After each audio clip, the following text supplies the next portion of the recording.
जैसा कि हमने लास्ट एपिसोड में देखा था, दोनों की एक नई जर्नी चालू हो गई है। किम और जुन एक दूसरे को काफ़ी मिस करते हैं। दोनों को एक टिपिकल गर्लफ्रेंड बॉयफ्रेंड की तरह बात करते हुए दिखाया जाता है। जुन कहता है, मेरी स्पीड पहले से काफ़ी अच्छी हो गई है। मैं जल्दी तुम्हारे पास आ जाऊंगा और एक स्टार प्लेयर बन के दिखाऊंगा। यहाँ से किम कहती है, क्या तुमने अपना वज़न कम किया? मैंने फ़ोटोज़ में देखा था। जुन कहता है, ऐसी कोई बात नहीं है। I am just love sick, it's because I miss you. और बदले में वो भी उसे कहती है, अच्छा तो मेरा वज़न कम क्यों नहीं हो रहा? मैं भी तुम्हें बहुत मिस करती हूँ। मुझे अपने दोस्तों की बहुत याद आती है, डैड और अंकल के हाथों का बना फ्राइड चिकन। अब जब मैं यहाँ हूँ तो कैंपस की सारी यादें एक सपने की तरह लगती हैं। मैं सोचती हूँ मैं कितनी खुश थी वहाँ, और यहाँ जुन एक टिपिकल बॉयफ्रेंड की तरह किम की बातें सुनते सुनते कान में फ़ोन लगाकर सो जाता है। अगर ये आपके साथ भी हुआ है तो कमेंट बॉक्स में यस लिखिएगा, और अगर कोई स्टोरी भी है तो आप हमें कमेंट में लिख सकते हो। I love to hear that also. Kim वहाँ से बोले जा रही होती है, तभी वार्डन उसे पकड़ लेती है और उसे पनिशमेंट देती है। नेक्स्ट दिन जुन को दिखाया जाता है, वो अपनी साइकिल लेकर कहीं जा रहा होता है। उसका दोस्त उससे पूछता है, पर वो उसे बिना बताए वहाँ से निकल जाता है। तभी किम की फ्रेंड वहाँ आ जाती है और उसे कैफेटेरिया चलने को कहती है। जुन किम के रेस्टोरेंट में पहुँचता है, जहाँ एक बोर्ड लगा होता है कि पर्सनल रीज़न की वजह से कुछ दिन रेस्टोरेंट बंद रहेगा। जुन घबरा जाता है और किम के अंकल को कॉल लगाता है। अंकल फ़ोन उठाते ही कहते हैं, अच्छा तुम बात कर रहे हो, किम के फ्यूचर हस्बैंड। जुन अंकल से पूछता है, सब ठीक तो है ना? और नेक्स्ट सीन में जुन को हॉस्पिटल में दिखाया जाता है। जुन किम के फादर से उनकी हेल्थ के बारे में पूछता है। किम के डैड भी मजाक में कहते हैं, तुम तो किम के दोस्त हो ना, फिर मेरी इतनी फिक्र क्यों? अंकल भी वहाँ बैठे बैठे मज़े लेते हैं और कहते हैं, आपको तो खुश होना चाहिए। जुन पूछता है, वैसे सर्जरी कब है? अंकल उसे बताते हैं, डॉक्टर ने बताया है, पर शायद सेम डेट है जिस दिन किम का टूर्नामेंट है। किम के फादर ये बात किम से छुपाने को कहते हैं। जुन दोनों से प्रॉमिस करता है कि तभी किम का फ़ोन आ जाता है और वो झूठ बोल देता है कि वो अभी ट्रेनिंग कर रहा है। यहाँ किम जुन के इस बिहेवियर से काफ़ी दुखी होती है। किम की नई दोस्त जुन का फ़ोटो देखने की ज़िद करती है, और जुन का फ़ोटो देखने के बाद वो किम से कहती है, क्या सच में ये तुम्हारा बॉयफ्रेंड है? तुम्हारी तो लॉटरी लग गई है। एक लड़की कहती है, 90% एथलीट जो गर्लफ्रेंड बॉयफ्रेंड थे, यहाँ आने के बाद सबका ब्रेकअप हो गया। वो लड़कियाँ ऐसी बातें करके किम को और भी टेंशन में डाल देती हैं। वहाँ तीनों फ्रेंड्स बैठकर हॉट डॉग खा रहे होते हैं। तभी किम का फ़ोन आ जाता है। बातों ही बातों में किम जुन के बारे में पूछ लेती है। वो कहती है, जुन ट्रेनिंग कर रहा है ना? और यहाँ से शुरू होती है मिसअंडरस्टैंडिंग। किम की दोस्त जुन के दोस्त की क्लास ले लेती हैं। वो कहता है, उसने मुझे नहीं बताया कि वो कहाँ जा रहा है। किम की दोनों फ्रेंड जुन पर शक करने लगती हैं और कहती हैं, कहीं ट्रेनिंग के बहाने किसी लड़की को तो नहीं फंसा रहा है। जुन का दोस्त उन्हें समझाने की कोशिश करता है, पर वो नहीं मानती। वो कहती हैं, हम जुन को सबूतों के साथ पकड़ेंगे और उसके लिए हमें तुम्हारी हेल्प की ज़रूरत होगी। यहाँ किम के अंकल जुन की हेल्प मांगते हैं, क्योंकि वो यहाँ फंसे हुए हैं और वहाँ उनकी गर्लफ्रेंड उनसे नाराज़ हो जाती है। जुन उन्हें कहता है, आप टेंशन मत लो, मैं ट्रेनिंग के बाद यहाँ आ जाऊँगा। और अब बस वही प्रॉब्लम जो एक लॉन्ग डिस्टेंस रिलेशनशिप में हमेशा होती है, जब एक बंदा फ्री होता है तो दूसरा नहीं होता।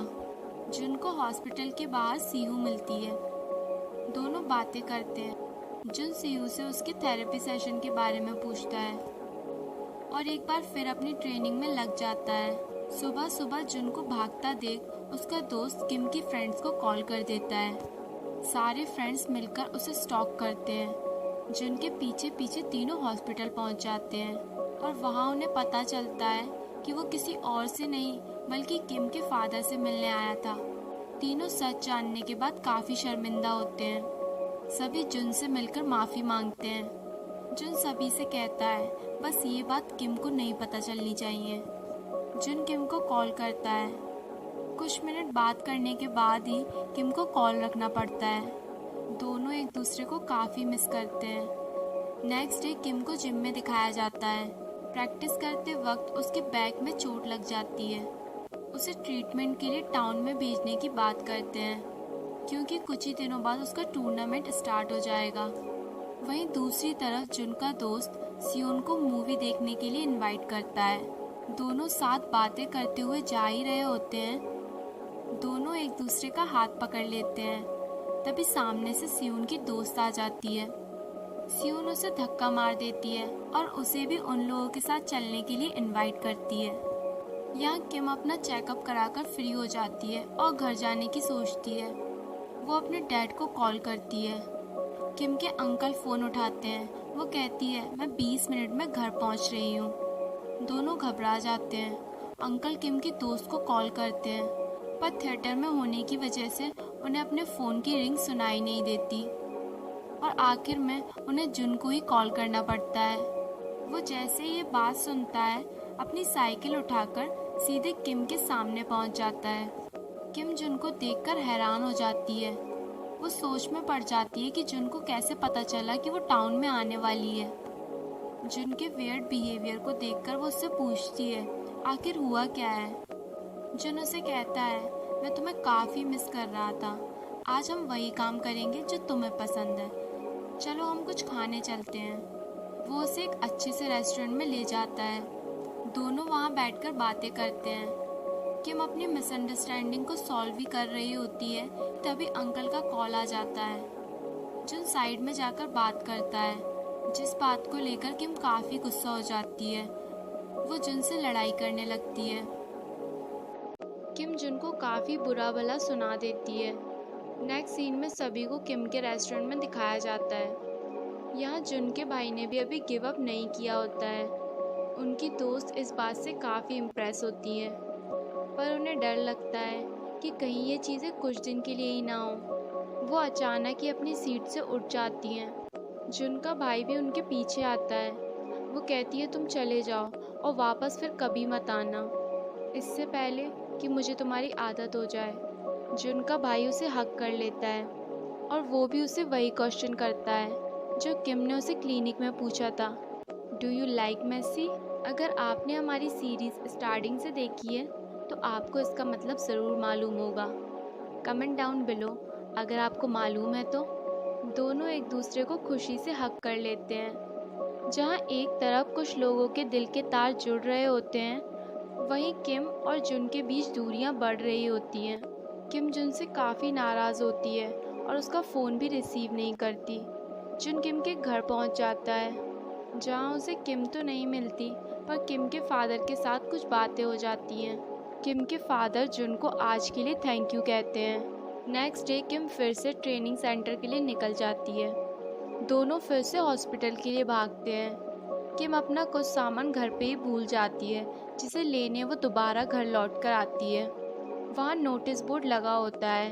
एक लेडी उसे उसके फादर की सर्जरी के बारे में बता देती है, जिसे सुनकर वो शॉक्ड हो जाती है। किम हॉस्पिटल पहुँच जाती है।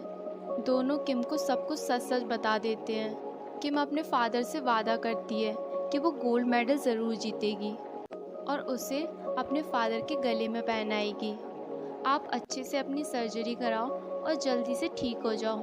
दोनों एक दूसरे से वादा करते हैं। किम के अंकल उसे बताते हैं कि जुन ने किस तरह से उनकी हेल्प की है और तुम्हारे फादर की देखभाल भी। किम जुन के पास जाके उससे अपोलोजाइज करती है। वो उसे कहती है, I am worried because you are too handsome, और उसके ऊपर से तुम इतने टॉल हो, तुम्हारी पर्सनालिटी पे तो कोई भी फिदा हो जाएगी।